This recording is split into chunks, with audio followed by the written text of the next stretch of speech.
Party के नेताओं और मंत्रियों का विचक्षण, पिछले 2 साल से चल रहा ये फर्जी शराब घोटाले का इन्वेस्टिगेशन सिर्फ और सिर्फ भारतीय जनता पार्टी का एक षड्यंत्र है। भारतीय जनता पार्टी, आम आदमी पार्टी का, दिल्ली सरकार का, दिल्ली के लोगों का काम रोकने के लिए साजिश रच रही है और इसीलिए उन्होंने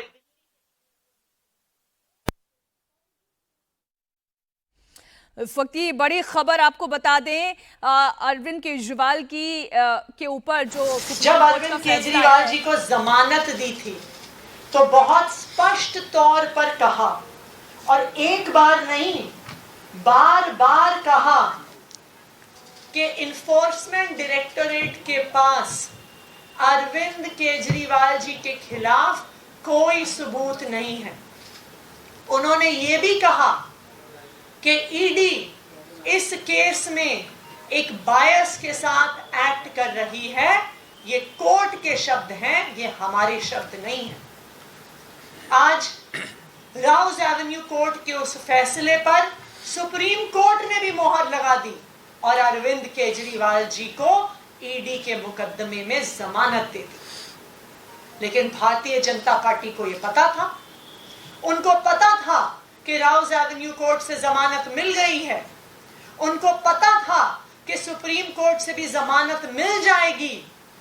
इसीलिए उन्होंने एक और षड्यंत्र रचा और सुप्रीम कोर्ट में जिस दिन अरविंद केजरीवाल जी की जमानत का केस आना था उससे पिछले दिन अपने एक और राजनीतिक हथियार सीबीआई से अरविंद केजरीवाल जी को गिरफ्तार करवा दिया। क्यों किया गिरफ्तार सीबीआई से? सिर्फ और सिर्फ इसलिए गिरफ्तार करवाया कि अगर ईडी के केस में जमानत मिल गई तो अरविंद केजरीवाल जी बाहर आकर 10 गुना स्पीड से दिल्ली के लोगों का काम करने लग जाएंगे और भारतीय जनता पार्टी का षड्यंत्र रुकता नहीं है, इसलिए सीबीआई के केस में अरेस्ट किया। मैं आज भारतीय जनता पार्टी को यह कहना चाहती कि इस देश के एक के बाद एक हर न्यायालय ने आपके षड्यंत्र का पर्दाफाश किया। एक के बाद एक न्यायालय ने कहा है कि अरविंद केजरीवाल जी के खिलाफ सबूत नहीं है और आज एक के बाद एक हर न्यायालय अरविंद केजरीवाल जी को जमानत दे रहा है। मैं भारतीय जनता पार्टी को यह कहना चाहूंगी कि अपना घमंड खत्म करिए, अपना अहंकार खत्म करिए और बाकी पार्टियों के खिलाफ, लोकतंत्र के खिलाफ षड्यंत्र रचना बंद करिए। सत्य परेशान हो सकता है लेकिन पराजित नहीं हो सकता। अरविंद केजरीवाल की ये जमानत आज पूरे देश के सामने ये साफ कर देती है कि अरविंद केजरीवाल सत्य के साथ खड़े थे, खड़े हैं और खड़े रहेंगे।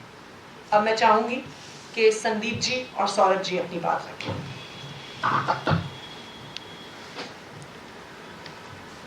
आज माननीय सुप्रीम कोर्ट ने जो फैसला दिया है वो पूरे देश के लिए एक ऐतिहासिक फैसला है। कई फैसले ऐसे होते हैं जो देश के लिए एक दिशा निर्धारण का काम करती है। आज जो फैसला आया है वो बड़ा स्पष्ट कर देती है कि जो तथाकथित शराब घोटाला भारतीय जनता पार्टी द्वारा जो रचित है वो पूरी तरीके से सुप्रीम कोर्ट ने उसको ध्वस्त कर देता है। सुप्रीम कोर्ट में जाने से पहले इस पर special court PMLA special court का ऑर्डर आया था। उस ऑर्डर को पढ़ने पर किसी भी व्यक्ति के मन में ये संदेह नहीं रहेगा कि भाई ये केस क्या है। उस ऑर्डर में 3-4 चीजें बड़ी स्पष्ट लिखी हुई है। पहला कि कोई पैसे का लेन देन नहीं हुआ है। दूसरा, पैसे की कहीं एक चवन्नी की बरामद नहीं हुई है। तीसरा, अरविंद केजरीवाल जी का और पार्टी का दूर दूर से किसी चीज में कोई नाता ही नहीं है। जब करप्शन ही नहीं है इस पे तो नाता का सवाल ही नहीं है। और सबसे इंपॉर्टेंट चीज कि उसमें ईडी के इंटेंट को ये मार्क करने वाली बात है। कोर्ट के ऑर्डर में ईडी के इंटेंट पे बड़ा क्वेश्चन मार्क लगा है कि ईडी जो है बड़े एक मैलिफाइड इंटेंट के साथ काम कर रही है। ये बहुत बड़ी बात है। जब कोई एक एजेंसी अपने खोटे नियत के साथ किसी पक्ष के साथ व्यवहार करती है तो वो बहुत गंभीर विषय हो जाता है। स्पेशल कोर्ट के बाद मुद्दा आज सुप्रीम कोर्ट में आया। सुप्रीम कोर्ट में एक बड़े प्रश्न पर विचार किया जा रहा था, और बड़ा प्रश्न क्या था? वो बड़ा प्रश्न ये था कि क्या ये पूरे का पूरा अरेस्ट इल्लीगल है? तो कोर्ट ने अपने तरीके से अध्ययन करके इसको बड़े बेंच के पास भेजा है। जो भी होगा वो देश के लिए अच्छा ही होगा, दिशा निर्धारण होगा आगे। लेकिन कोर्ट ने इंटरिम बेल ग्रांट किया है अरविंद केजरीवाल जी को। अब आपको ये समझना होगा कि पीएमएलए में जब सारे तथ्य और साक्ष्यों को देखकर सभी सबूत ये जो दिए हैं उसको एग्जॉस्ट करने के बाद ही ऐसे इंटरिम बेल या बेल दिए जाते हैं।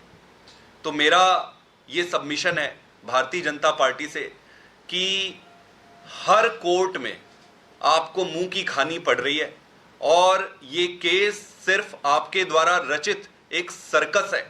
तो इस सर्कस को बंद करिए। देश का और जनता का और खास करके दिल्ली की जनता का समय व्यर्थ ना करें।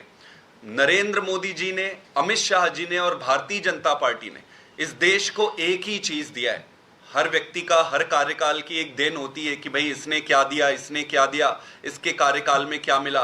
तो भाजपा के मोदी जी और अमित शाह के कार्यकाल में एक ही चीज मिला है उस देश को, और वो है ये तानाशाही की ऐसी व्यवस्था जिसमें जिस राजनीतिक दल और राजनेता को ये सामने से हरा नहीं सकते या उनका सामना नहीं कर सकते, उनको गलत तरीके से, फ्रॉडुलेंट तरीके से षड्यंत्र करके जेल में डालना या उनको फंसाना, इसको बंद करना चाहिए।